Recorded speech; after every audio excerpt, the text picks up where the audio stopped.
চাঁদপুর মতলব উত্তর ও দক্ষিণে যে মাঝখানে নদীটি রয়েছে তার নাম হচ্ছে ধনাগদা নদী। তো মতলব উত্তর থেকে আমাদের দক্ষিণে যেতে হলে ধনাগদা নদী খেয়া পার হতে হয়। সেটা সেই বহু বছর আগে থেকেই প্রচলিত। হ্যালো ভিউয়ার্স, আসসালামু আলাইকুম। কেমন আছেন সবাই? আলহামদুলিল্লাহ, আমিও ভালো আছি। আপনাদের যদি ভালো লাগে আমার ইউটিউব চ্যানেলটি সাবস্ক্রাইব করে দিবেন।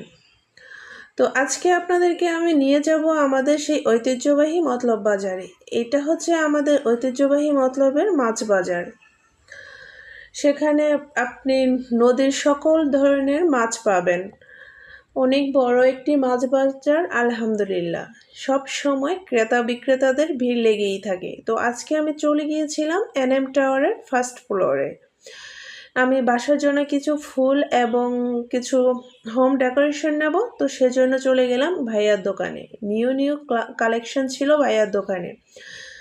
যাদের হোম ডেকোরেশনের জন্য বিভিন্ন আইটেম লাগবে চলে যেতে পারেন ভাইয়ার দোকানে। তো এই যে আমি এগুলো নিয়ে আসলাম, আমার প্রয়োজন যেগুলো, এগুলো বাসায় এনে সব আনবক্সিং করলাম এবং সবগুলো গোছানোর জন্য রেডি হলাম। বাচ্চাদের জন্য মাঝখানে কিছু বিরিয়ানিও নিয়ে নিলাম, কারণ আমরা বাইরে ছিলাম, ওরা আসলে তো ধরবে কী এনেছো।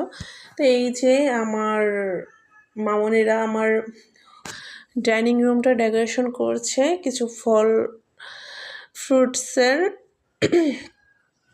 স্টিকার টাইপ হোম ডেকোরেশন ছিল, ওগুলো দিয়ে। তো ওরা সবসময় আমাকে সব কাজে হেল্প করে, আলহামদুলিল্লাহ, অনেক ভালো। তো এই যে ওরাই আমার প্রত্যেকটা রুম ডেকোরেশন করে দিল। তো কেমন লেগেছে আপনাদের কাছে অবশ্যই কমেন্টে জানাবেন। আর যদি ভিডিওটি ভালো লেগে থাকে অবশ্যই আমার চ্যানেলটি সাবস্ক্রাইব করবেন, একটি লাইক ও একটি কমেন্ট করে শেয়ার করে দিবেন। ধন্যবাদ সবাইকে। ভালো থাকবেন সবাই, সুস্থ থাকবেন সবাই, আর সবাইকে নিয়ে ভালো থাকবেন। আল্লাহ হাফিজ, টাটা।